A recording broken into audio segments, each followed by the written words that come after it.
the inside story on the issues that affect you and your community. This is Local 12 Newsmakers.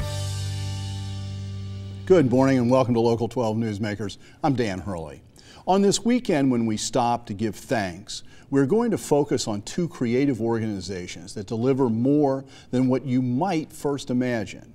We begin with Over the Rhine Community Housing, which for almost 40 years has been committed to developing and managing resident-centered, affordable housing for low-income residents and building an inclusive community. The real impact of OTR community housing is best understood not through refurbished buildings, but through the lives of the residents who have been transformed. One of those is Angela Merritt. Here is her story. My name is Angela Merritt. Over the Rhine Community Housing, to me, they go far and beyond with the help that they give their tenants. Before I got this position at Over the Rhine Community Housing, they were helping me find a job. I was homeless for 11 years in Over the Rhine due to substance and alcohol abuse. I never thought that I would get through that. And every day I have to pinch myself because I can remember walking past Over the Rhine Community Housing, waiting for someone to come out to give me $1. One day I woke up out of an abandoned building and went to the drop-in center. I knew that wasn't where I was supposed to be. I knew that wasn't how I wanted to die. I didn't want to die in the streets. It's been a 7-year process.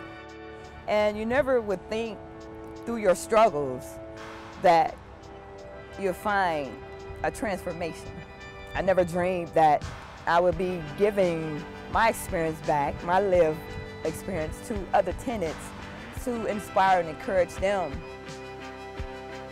My role at the Over the Rhine Community Housing is basically to build a relationship with the tenants, to see what they're willing to do, and meet them there. And if they have any barriers, lead them to the correct resources that will continue to help build them. What I've noticed since I've been doing this for a little while is that people have been showing up. When I have given them a little piece of me, they've started to trust me. And that maybe, just maybe, they can do what I'm doing and find a better way of living. I'm just grateful that someone sees something in me, like the people at Over the Rhine Community Housing. That's all I ever wanted to do, is to help people. They just don't give individuals an apartment to live in, they give them hope for the future, like they have given me. It feels fantastic. It feels like I'm stepping into my purpose. I am joined now by Angela Merritt, a resident and employee of the Over the Rhine Community Housing, and Mary Burke Rivers, the CEO of Over the Rhine Community Housing. Mary, welcome back. Angela, welcome. Thank you. Powerful story that you tell. What is it? Do you have a title now? What is your job? You sort of describe what you do with other people, but what's your title? My title now is that I am a certified peer supporter. It's like I support the women in Over the Rhine community, in the housing of Over the Rhine Community Housing, the residents, and I formed a women's support group, and it's help encouraging and building their self-esteem and allowing them and letting them know that they're not defined by their past. That's not their purpose. So how many residents at this point are living in the housing that you provide? Well, we've got about 420 units, so I think over 2015 maybe we served about 530 households. Wow. So yeah, what Angie's done with her Women of Over the Rhine is, I remember it was one summer, we had some challenges up on East Clifton with some residents, some women getting into it with each other, and we had tried different kind of interventions over the years, and some of them for a time would be successful, but it was Angie, who lives on East Clifton, who said, I think I can do something different. I think that it's on my heart, I remember you saying that, and you had been thinking about it and dreaming about it, that you wanted to offer the women your experience and share how you got through some challenges, and you thought that that would be impactful, and it has been. You know, you mentioned that you used to walk by, I guess, the office of Over the Rhine Community, hoping that somebody would come out and give you $1. Yes. Yes. Sounds like you have ended up getting a lot more, and a lot more than just housing, too. And that's what's interesting. And when I first saw this video at the dinner, the annual dinner, that's what hit me. You've always said, Mary, when you've been on here, this is about more than just shelter. Right. And your story really tells that. But other people, too. Yes. Who live there. Yes. Their stories were also told and have been transformed. Yes.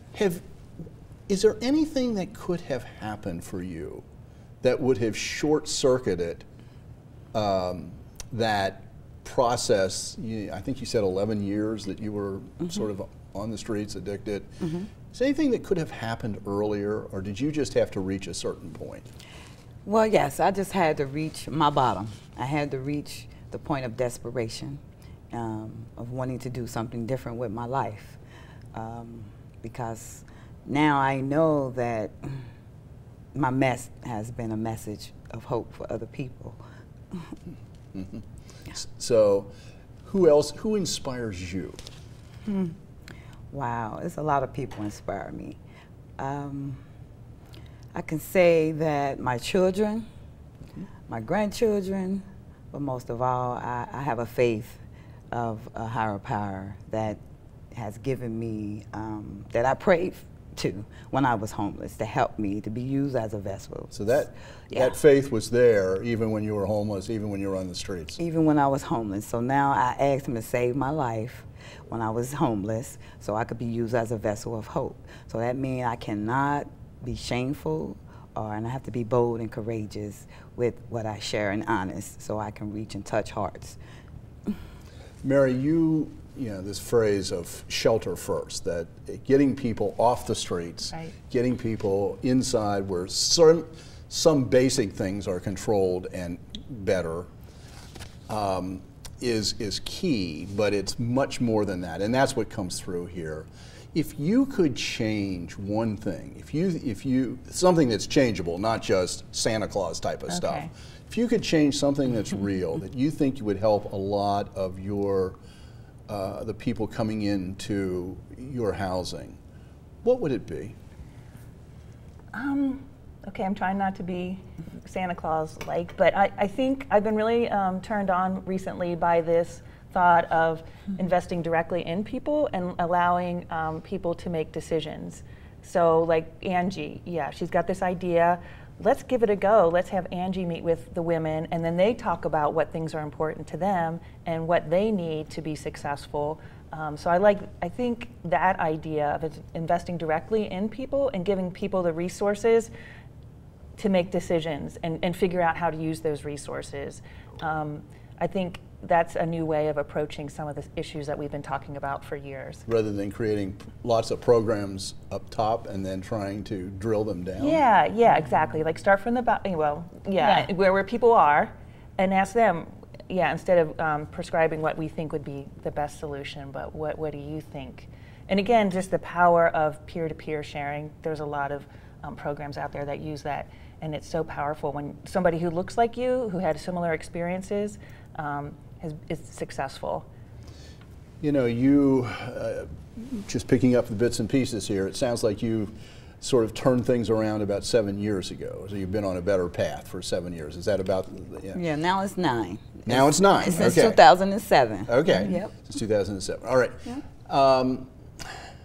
As you see the people who are still struggling, you know, particularly with drug addiction, have things changed out there? Has the introduction and the proliferation of opiates really changed the situation people are in? Well, still work needs to be done, of course. Well, a little. So you don't think it's that much worse? It's still what you were facing? Yes, it's still what I have been facing most of my life. It still needs a lot of work. It still needs a lot of people to be courageous and brave, to go out there and not discriminate individuals by their circumstances, but reach them and touch them from a heart-to-heart basis and a human level.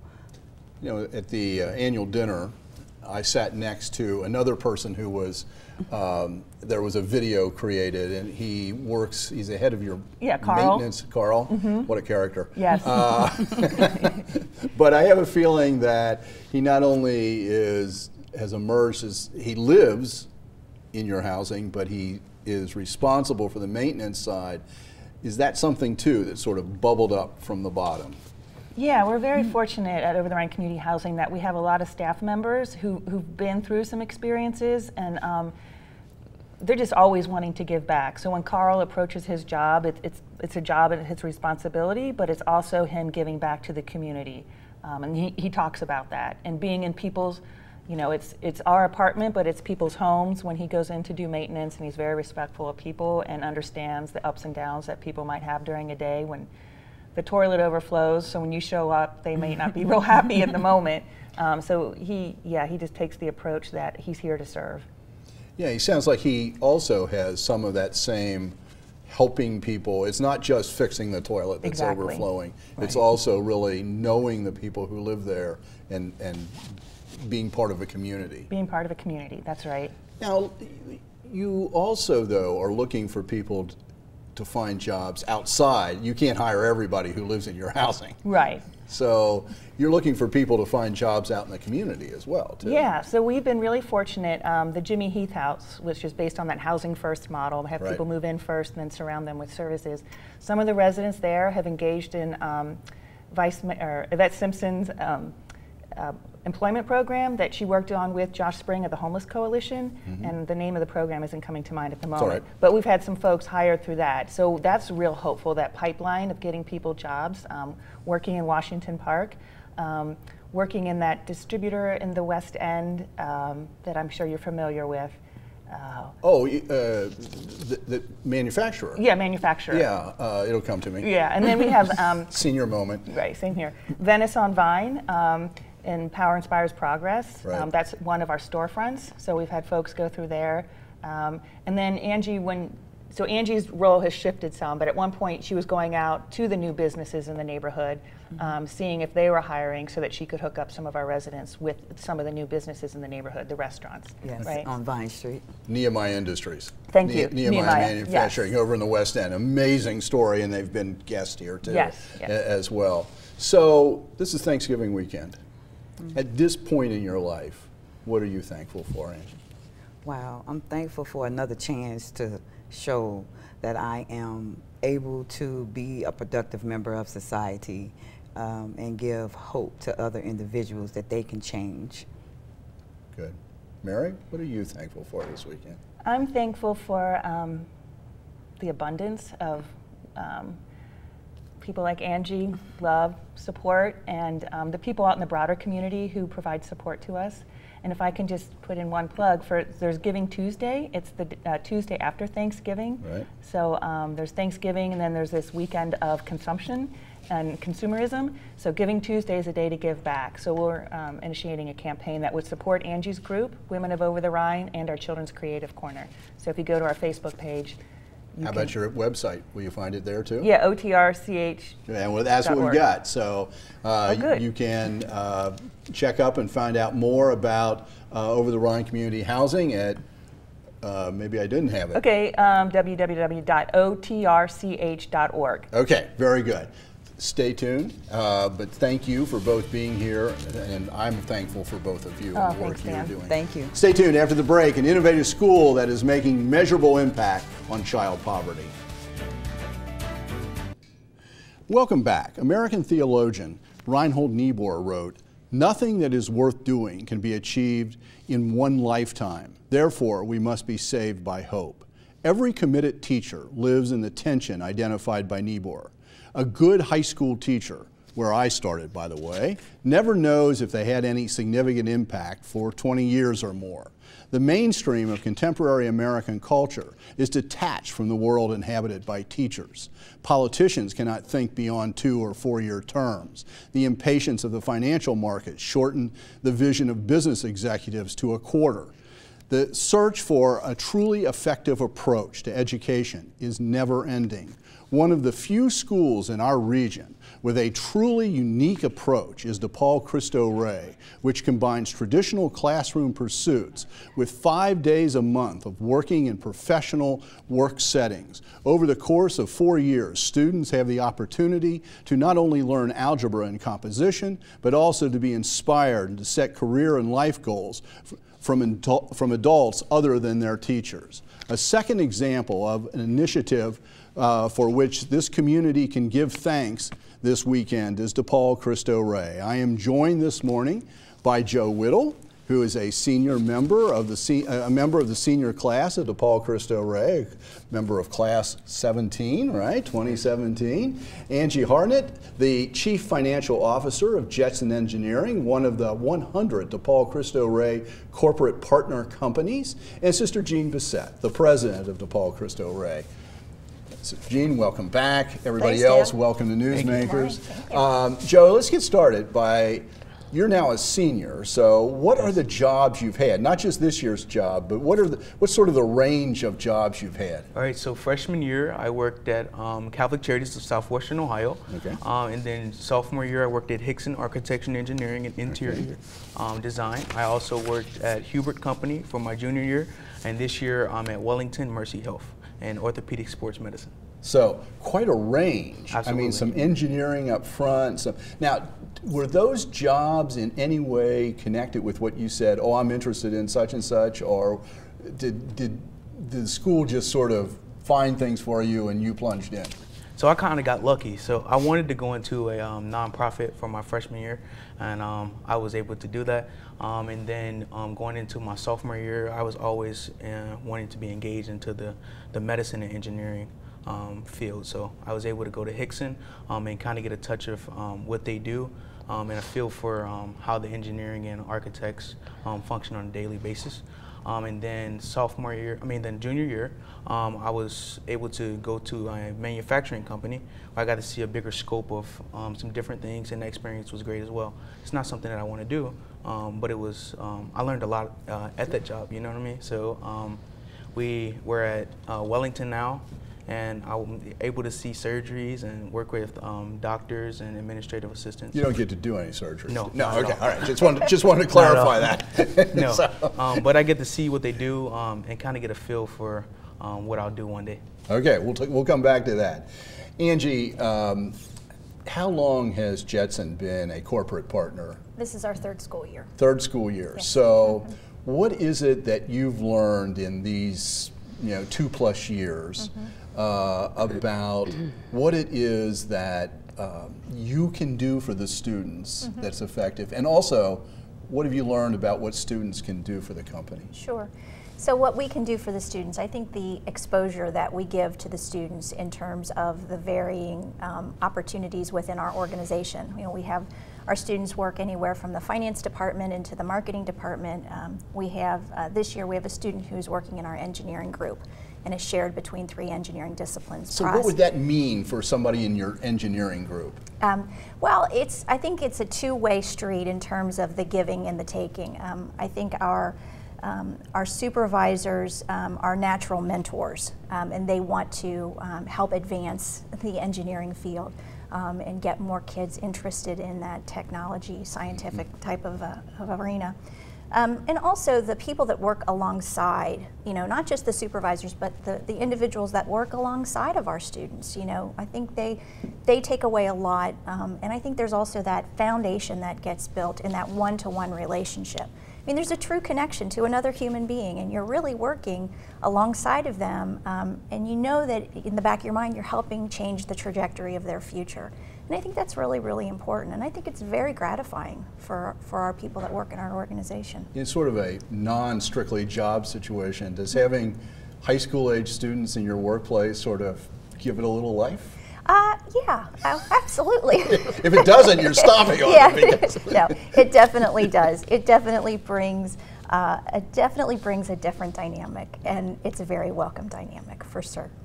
Sister Jeanne, I said there was 100 companies, and that's where you're at, basically. We're at about 130 corporate partners. You're at 130. Well, so much where I am.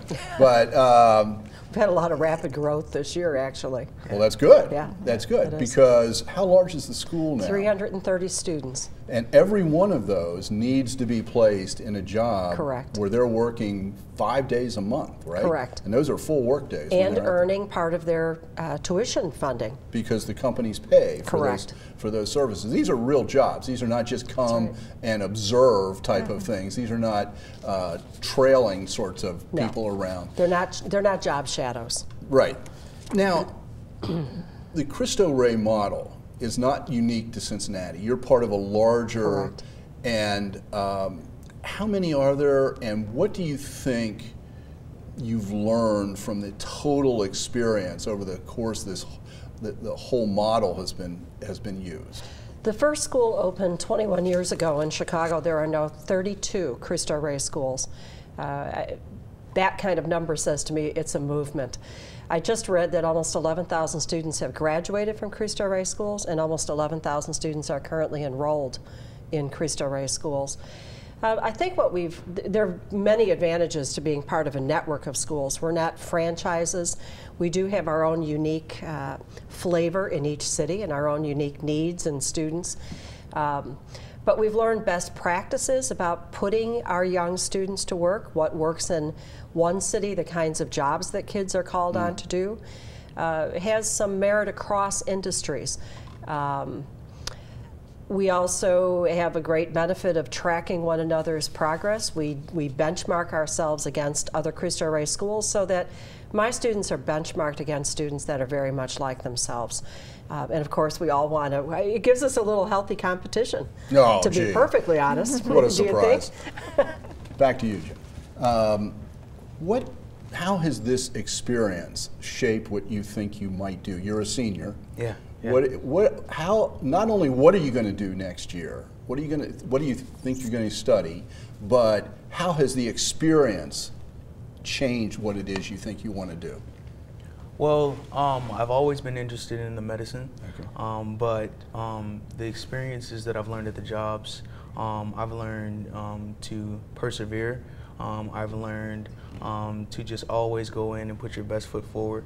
And a lot of our DePaul students take the jobs so serious because we actually pay for our education. Have you ever heard if you take a parent and you have her pay for her daughter's phone, you take another parent, you have her make her daughter pay for it, she's probably going to take more care of the phone that she had to pay for. And that's how I feel about my education. Since I am earning my education, I take pride in what I do. So I go in and put my best foot forward. So are you going to study medicine next year? Or yes. pre-med? Well, pre-med, yes. Pre-med? Absolutely. Yeah. Do you have any idea where you want to go? Well, my top schools right now are Loyola, Chicago, and then my second school is Miami University, Oxford. Okay. Yes. So have you got your applications in? Yes. I just got accepted to Loyola just this weekend. I got a really big scholarship there, and so I'm really excited about that. Chicago's a great city. Yeah. It's really, one of the things that Joe just mentioned, Angie, was that sort of those, what are referred to as soft skills, going in, being on time, working hard. It's not just about skills. It's not just about knowledge. There's more that the students can be learning in your workplace, right? Oh, absolutely. It's the ability to carry on a conversation, direct eye contact, firm handshakes. It's the subtle things that we as adults take for granted that the kids are learning, and it's an important component to their education and their futures, for sure. And I think the big thing too is the communication. Is that not being shy, not being afraid to speak up and have that level of communication. So I think it's very important. But having started out as a high school teacher, and then with the students from DePaul Cristo Rey who were in our workplace at the Chamber, younger students, freshmen and sophomores, they are young. They don't have much confidence, if any, and I mean that's the whole point about it. So there's a lot of things to learn. One final thought here, who are you reaching out to particularly? I'm thinking about particularly Cincinnati is very involved in this ending child poverty or improving, lowering our rate, who are you reaching out to in your school? We got less than a minute. We're reaching out. We need more companies. We will grow by probably have a net gain of about 45 students next year. We had a net growth this year of 65. So for every one of those students, we need more paying jobs for our kids. I would say there are two real desirable types of organizations: banking and healthcare. We're banking light, and we have so many students like Joe that want to try healthcare. And healthcare. Well, I want to congratulate all of you for what you're doing. Joe, I was really impressed last week when I heard you. I'm glad you're on here. If you want to be a parent or an employer interested in DePaul Cristo Rey, check out their website at www.depaulcristoray.org and have a good week and be thankful.